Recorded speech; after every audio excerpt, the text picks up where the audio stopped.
Wanita itu semakin marah. Apakah kau tahu apa yang dinamakan dengan kemewahan? Kau telah menumpahkan anggur merah di atasnya. Pakaian ini sudah tidak ada harganya lagi. Aku tidak ingin banyak omong denganmu. Pakaian ini harganya $170.000. Kau bayarkan sekarang juga. Kalau tidak, aku akan memanggil polisi untuk menangkapmu. Helen langsung tercengang. Dia tidak menyangka bahwa pakaian seperti itu ternyata sangat mahal harganya. Dengan cemas, Helen berkata, "Kakak, pakaian ini kan masih bisa dipakai setelah dicuci." Wanita itu berkata dengan marah, "Ketut, barang-barang mewah seperti ini mana ada yang dicuci?" Orang-orang di sekitar mereka juga bergumam dengan suara rendah. Melihat penampilannya itu, aku rasa dia juga tidak mengerti apa yang dinamakan dengan kemewahan. Dari mana gadis ini berasal? Dia berpakaian dengan sangat buruk. Bagaimana mungkin bisa ada orang seperti ini yang datang ke acara penting seperti pertemuan pertukaran medis ini?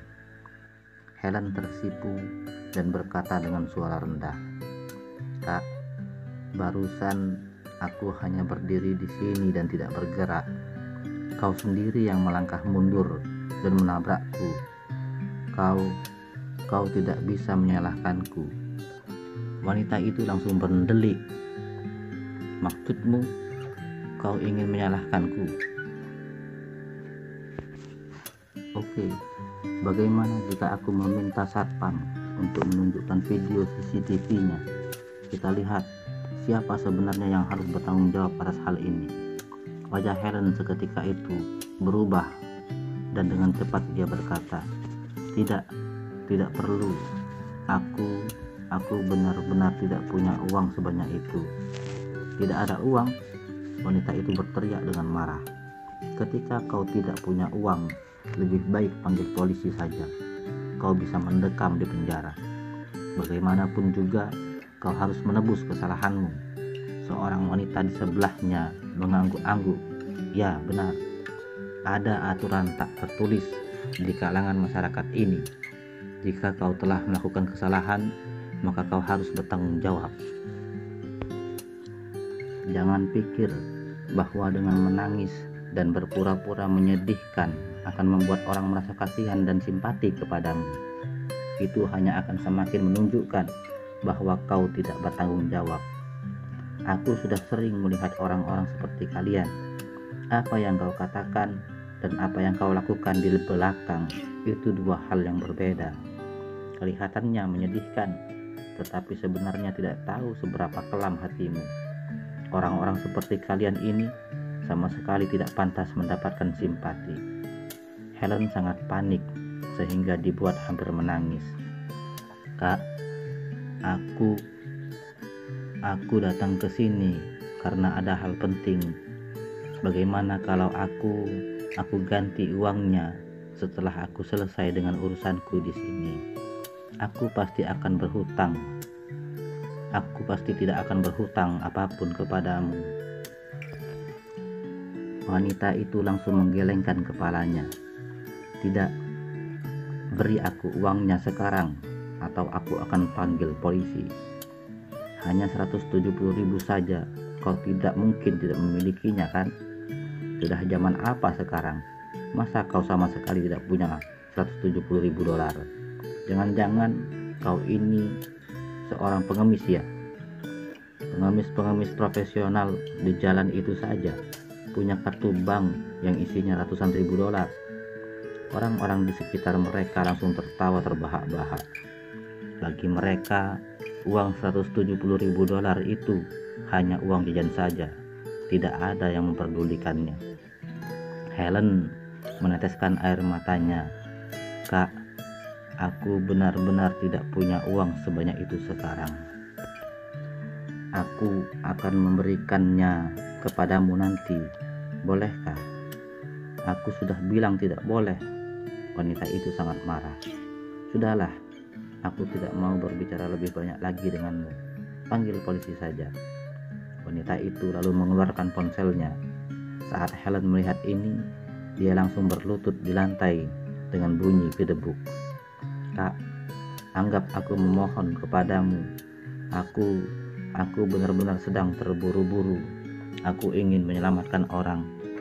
Tolong beri aku sebuah kesempatan. Aku pasti tidak akan lari dari hutangku." Semua orang di sekitar itu langsung tercengang. Tidak ada yang menyangka bahwa Helen akan tiba-tiba berlutut.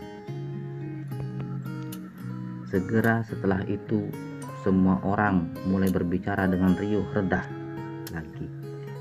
Jadi, orang itu harus punya harga diri. Masa kau berlutut hanya untuk masalah sepele seperti ini? Kau tidak menginginkan harga dirimu lagi? Iya ya, ini kan hanya uang yang sedikit saja. Apa masalahnya? Berlutut itu hanya kepada orang tuamu, bukan kepada orang lain kan? Kalau menurutku, mungkin wanita ini biasanya juga tidak punya harga diri. Kalau tidak, bagaimana mungkin bisa sembarangan berlutut seperti itu? Berlutut, hehehe. Ingin menggunakan trik ini untuk menghindar dari tanggung jawab. Memangnya dengan berlutut kau sudah tidak perlu membayar lagi? Seorang wanita yang tampak kejam bahkan berteriak, "Jangan percaya dia. Dia hanya ingin mendapatkan simpati kalian. Kau suruh dia bayar. Kalau tidak, laporkan saja ke polisi. Kami semua akan membantumu bersaksi." Wanita itu mendengarkan semua ucapan orang-orang di sekitar mereka. Karena merasa didukung, dia bahkan merasa lebih bangga lagi. "Aku tidak akan terjebak dengan trik dia. Berikan uangnya sekarang, atau aku akan lapor polisi. Kau berlutut juga tidak ada gunanya." Ekspresi Reva berubah menjadi dingin dan dia berjalan mendekat.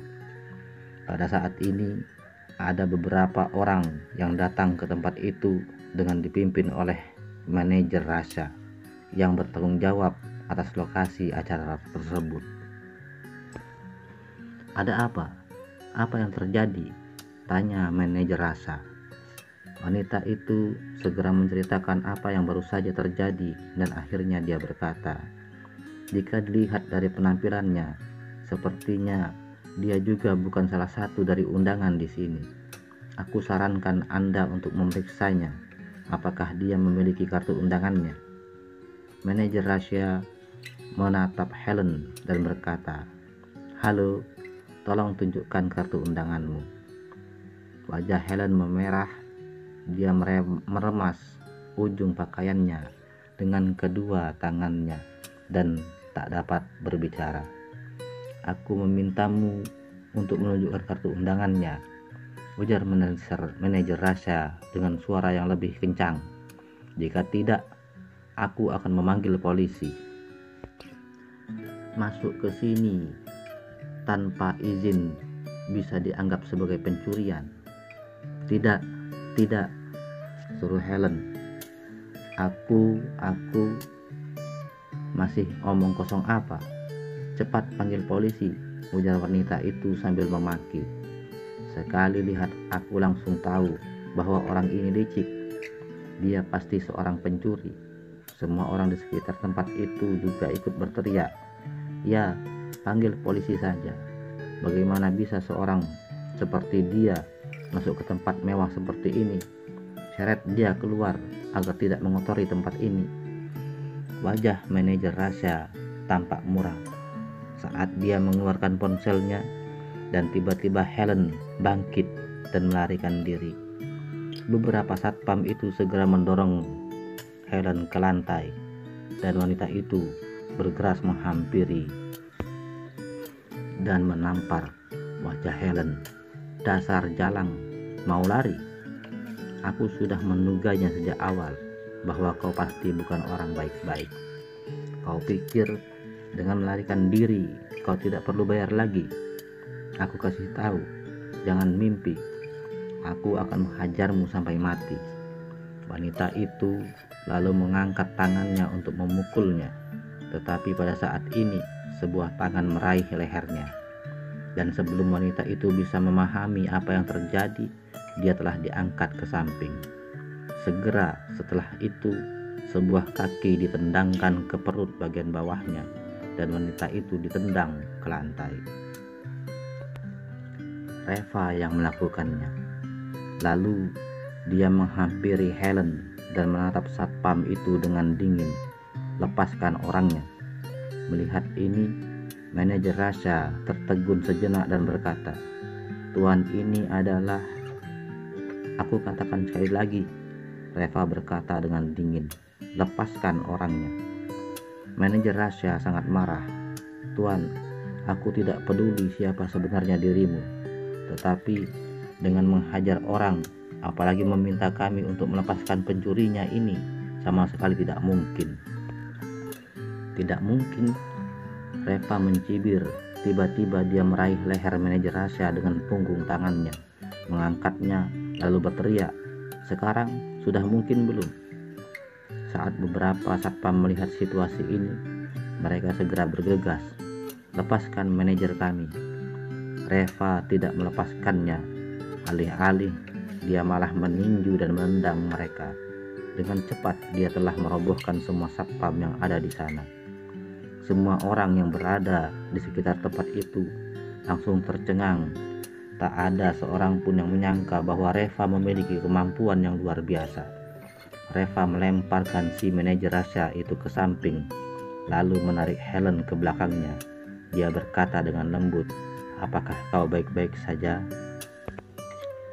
Helen menangis dan berkata dengan suara gemetar, "Kak Reva." Reva tersenyum. Manajer Rasha langsung berdiri dan meraung, "Beraninya kau menghajar orang di sini. Apakah kau tahu siapa aku?" Reva berkata dengan dingin, "Aku tidak perlu tahu siapa dirimu. Aku hanya tahu bagaimana bahwa ini kesalahan kalian sebagai pria-pria gagah yang menindas seorang gadis kecil."